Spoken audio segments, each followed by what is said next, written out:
want to share my top 10 rules of success. I've been sharing Simon Sinek's, and I'm really inspired by him, and I would really like to share some which I feel, will be of use to you. Number one point is to value people. That means all the men and women in your life who have feelings for you, who are there for you, and who are the ones who support you and whom you want to support also. So these are the people whom you must value in your life. We are all, as women, we are very nurturing, and we look out for the our family, our children, husband, and close friends and all. And those who have are associates, but they really mean a lot, and they give us that boost and that strength and courage which we really need, and especially during hard times. So never forget them, and don't waste your time on those who do not deserve it.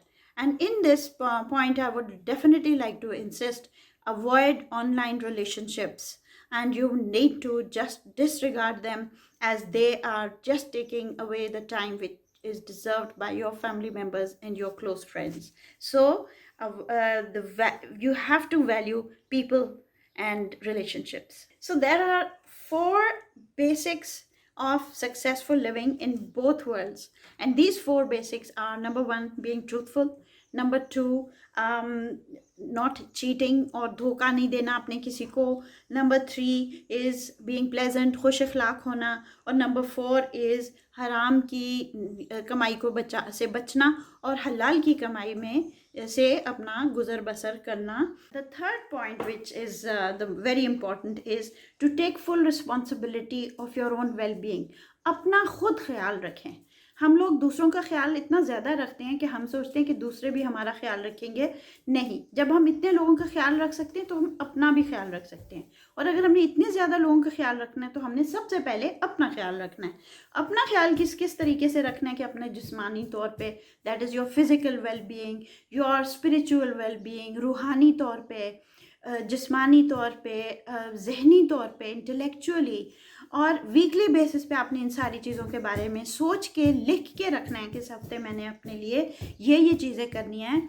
और आपने social, अपनी wellbeing, हमारा दिल चाहता है हम लोगों से बात करें, तो फिर आप सोच के बात करें, उससे बात करें जिससे आपको करना चाहिए, और उससे इज्तनाब करें जिनसे आपका दिल नहीं चाहता मिलने को. तो be too busy for them, seriously be aware of the right type of people who need to be in your life, and their time should not be compromised by your giving your time to people who are not that important in your life. Be very clear about it. So that is the social thing. और उसी से आपकी emotional wellbeing होती है. हम कहते हैं हमारा दिल डूब रहा है, हमारा ये, कई लोग ऐसे होते हैं कि उनके पास आप 5 मिनट गुजार लें तो आपका दिल चाहता है कि वहीं खुदकशी कर लें. सीरियसली, वो इतने डिप्रेसिंग होते हैं वो लोग. ऐसे लोगों से 1 मिनट बात करके खुदा हाफिज करें और आगे चलें. उन लोगों के पास बैठें जो आपको हर तरह से ज़्यादा बेहतर महसूस करने के लिए करते हैं. और फाइनली आपने अपने फाइनेंशियली अपना ख्याल रखना है. हर दफ़ा अगर आपके पास पैसे नहीं हैं और आप कहते हो मेरे पास तो पैसे ही नहीं है, मैं किस चीज़ का ख्याल रखूं? अरे बाबा, पैसे नहीं हैं तो और ज़रूरी है कि आप फाइनेंशियली अपना ख्याल रखें. और जो एक्सपर्ट्स होते हैं, जैसे मैंने बताया, सूजी ऑर्मन है, रिच डैड पुअर डैड, ये 2 बुक्स बहुत ही इंपॉर्टेंट हैं पढ़ने के लिए. द मनी क्लास है, और बहुत सारी इस तरह की बुक्स हैं जिनमें आपको फाइनेंशियल अकाउंटिंग, आप लोगों में आज 90% आप लोग फाइनेंशियल अकाउंटेंट्स हैं. और वेमेन आर द वंस जो खुद कहती हैं कि मुझसे नहीं अकाउंटिंग होती, मुझसे मैथमेटिक्स नहीं होती, खोतों की तरह काम करती हैं सुबह से लेकर रात तक. और फिर जब पैसों की बारी आती है तो वो फिर किसी और के हवाले कर देती हैं कि अभी मुझसे नहीं हिसाब होता, भैया तुम कर दो. Excuse me, you better do your financial management yourself. आपको पता है, मेरी अम्मी was amazing in mathematics, and my mother has always had all the, देखिए, जब डिज़र्व एंड डिज़ायर, अगर आप डिज़र्व ही नहीं करते फिर आप डिज़ायर कैसे कर सकते हैं? हम कहते हैं कि जी हम चाहते हैं हम फाइनेंशियली इंडिपेंडेंट हों, और 2 जमा 2 हमें करना नहीं आता. अच्छा, करना नहीं आता तो फिर सीख लें. तो सीखना भी नहीं चाहते हम, वो टाइम उसके ऊपर नहीं गुजारेंगे. 6-6 घंटे बाज़ारों में घूमते रहेंगे एक बैग के लिए या एक सूट के लिए, लेकिन 1 घंटा रोज़ आप फाइनेंशियल मैनेजमेंट के लिए, सीखने के लिए या करने के लिए आप नहीं बैठेंगी. तो हमने पहले अपने आप को ठीक करना है, फिर हम अपने हकूक़ के लिए बातें करें. So this is how we will take care of our selves. This was number 3. Number 4 is time management. जिस तरह मैं आपको बता रही हूँ the importance of money management, इसी तरह आपको बता रही हूँ the importance of time management. आपको पता है, अगर आप 10 मिनट रोज़ कोई एक काम के लिए मुख्तस कर लें, आप उन्हें वही 10 मिनट को अगर आप end of the year 365 days के बाद देखेंगे तो वो 3000 से ज़्यादा मिनट्स बन जाते हैं. तो इस सिर्फ 10 मिनट को अगर आप सोचते हो कि 10 मिनट में मेरा हो क्या सकता है, छोड़ो, नहीं, 10 मिनट में बहुत कुछ हो सकता है. और इस 10 मिनट को इतना कीमती है कि हम ये इस 10 मिनट के ज़रिए हम ये रियलाइज़ करें कि हम तो घंटों ज़ाया कर देते हैं. तो फिर हम कैसे कह सकते हैं कि हमें ये हकूक़ मिलें तो हमें वो हकूक़ मिलें, जबकि हम खुद अपना वक्त इतना ज़ाया करते हैं. तो वक्त को और पैसे की तरह हमने इन दो चीज़ों को, सबसे कीमती चीज़ों का ज़िया जो है वो हम लोग करते हैं. We are very very bad managers of time and money. I feel कि on this day which we call the women's day, असल में तो हमारा सारा साल होता है 365 डेज़, लेकिन आज के दिन हमें ज़रा और मना लेने दें. हमने अपने आप को बहुत बेहतर करना है. हम क्या समझते हैं, सारे लोग हमें उठा के प्लेट में सारी चीज़ें देंगे. वो क्यों दें, वो तो मजे कर रहे हैं हमारे हकूक़ और हमारे फरूज के साथ. फ़राइज़ को हमारे सर पे डाल दिया और बाकी चीज़ें हम वो मतलब they are enjoying things which many of them which belong to us. तो वी हैव टू, अगर हम चाहते हैं कि वो हमारी हों तो फिर हमें उधर होना होता है. We have to go and show our face and be where we are suppose to be in our lives and in place ourselves where we believe we deserve to be. So हम चाहते हैं कि कोशिश करें कि हम अपने वक्त और अपने पैसे का सही तरह कंट्रोल कर सकें. इसी पॉइंट को मैंने 5th पॉइंट भी बनाया है कि कंट्रोल ऑफ फाइनेंशियल मैनेजमेंट. एक तो वो था हम वेल बीइंग में जब हम फिज़िकली, स्पिरिचुअली, इंटेलेक्चुअली और उस तरह से अपना ख्याल रख रहे हैं, लेकिन अलग फाइनेंशियल मैनेजमेंट हमने अपने बहुत ज़्यादा हमने सीखनी है. सिंपल सा फॉर्मूला है. एक रिलीजियस प्रोग्राम में कल देख रही थी और उन्होंने कहा था कि जो सबसे बड़ा फॉर्मूला है वो ये है कि जो भी आपकी इनकम है या जितने पैसे आपके हाथ में आते हैं किसी भी काम करने के लिए, तो उसमें से 1/3 जो है वो जिस तरह की कुर्बानी का बकरा होता है, ओके, उसको हम 1/3 जो होता है वो गरीबों में बांटते हैं. 1/3 जो होता है वो रिश्तेदारों और अजीज़ों में होता है और एक जो होता है वो अपने लिए होता है. इसी तरह आप फाइनेंशियल्स का भी इसी तरह करें कि 1/3 जो है गरीबों में बांटें या लोगों की हेल्प करें या लोगों को अपने पैरों पे खड़े होने में हेल्प करें, और 1/3 जो है वो अपनी फैमिली और अपने फ्रेंड्स के ऊपर लगाएं, अपने घर के ऊपर लगाएं, और 1/3 जो है वो वापस अपने काम में लगाएं. अपने काम में लगाएं, अपने बिजनेस में लगाएं, अपना जो भी चीज़ है आप अपनी सेल्फ इम्प्रूवमेंट में लगाएं, आप कोर्सेज अटेंड करें, आप अपने ऊपर खर्च करें और उस खर्च करने में आप अपने को इम्प्रूव करें. खर्च ट्यूटर रखें. अगर आपको कोई चीज़ समझ नहीं आती तो उसके लिए ट्यूटर रखें ताकि कोई आके रोज़ आपको 1 घंटा पढ़ाए और आप वो चीज़ सीख लें. अगर आपको लैपटॉप सही तरीके से नहीं चलाना आता या आपका फ़ोन चीज़ नहीं हैंडल होती, स्पेशली मेरे एज ग्रुप की लेडीज़ जो हैं उनके लिए बहुत ज़रूरी है कि कोई ट्यूटर रख लें. बहुत सारे यंग लड़के हैं, लड़कियां हैं जो अपनी अच्छी इंटर्नशिप कर सकती हैं, इंटर्नशिप नहीं, ट्यूशन दे सकती हैं हम लोगों को. और बहुत लोग तो फ्री में हेल्प करने को तैयार हैं. इतने ज़्यादा हमारे लोग जज्बे वाले हैं. और इस तरह मैं छोटों को भी कहूँगी कि प्लीज़ अब ज़रा सब्र हौसला रखें और अच्छी तरह आप लोग ये मतलब ऐसे तरीके से दें कि अगले को फ़ायदा भी हो और आपका भी फ़ायदा हो. ठीक है, be patient and they also took the time out to help you raise you, and now it is your time to help them become independent. Right.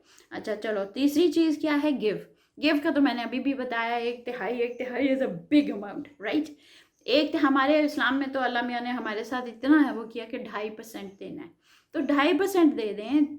10% अगर हो सके तो दे दें. ये याद रखें अल्लाह ताला का वादा कि वो उन्होंने कहा है कि मैं जितना दूँगा तुम जितना दोगे मैं उसे दुगना तिगना चुगना दूंगा. तो वो एक अलग वादा है, लेकिन आपने अपना भी ख्याल रखना है. तो एक चीज़ का मैं बहुत ज़रूरी कहूँगी, हमारी लेडीज़ में बहुत ज़्यादा डिप्रेशन की प्रॉब्लम होती है। नंबर 7 इज़ अपने को, अपने स्पिरिट्स को हाई रखने का तरीका सिर्फ आप जानती हैं। हम चाहते हैं कि वो फलाना मुझे फूल का गुलदस्ता देगा तो मैं फिर खुश होंगी, कोई मुझे इयररिंग्स लेके देगा तो मैं खुश होंगी। बात ये है कि अगर आप किसी के साथ लोगों से तवक्कुआत मत रखें। Don't expect anything from anybody. फूल आपको अच्छे लगते हैं, go get a nice bouquet of flowers for your self and be happy. So lift your self, lift your spirits high. कोई दे दे तो बहुत अच्छी बात है, नहीं देता तो कोई बात नहीं, आप अपने लिए काफ़ी हैं। और अल्लाह पे भरोसा करें, अल्लाह करने वाला है और आप खुद अपने लिए करने वाली हैं, किसी तीसरे पे मत वेट करें। So depend on yourself. And the eighth point is gain knowledge and new skills.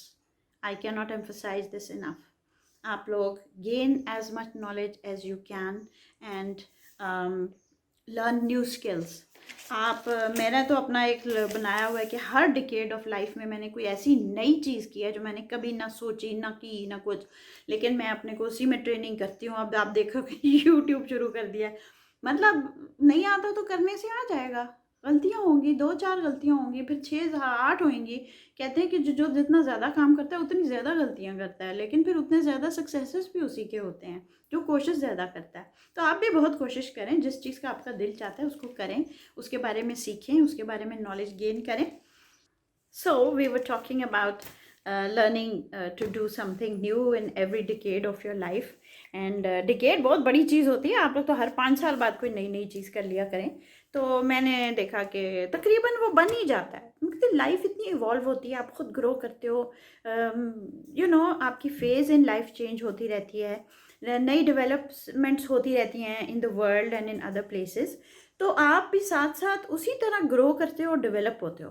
ऐसे तो नहीं कि आप वैसे ही हो जैसे 10 साल पहले थे, तो फिर आपकी आउटपुट क्यों वैसी हो जैसे 10 साल पहले थी? It should be better, it should be growing more.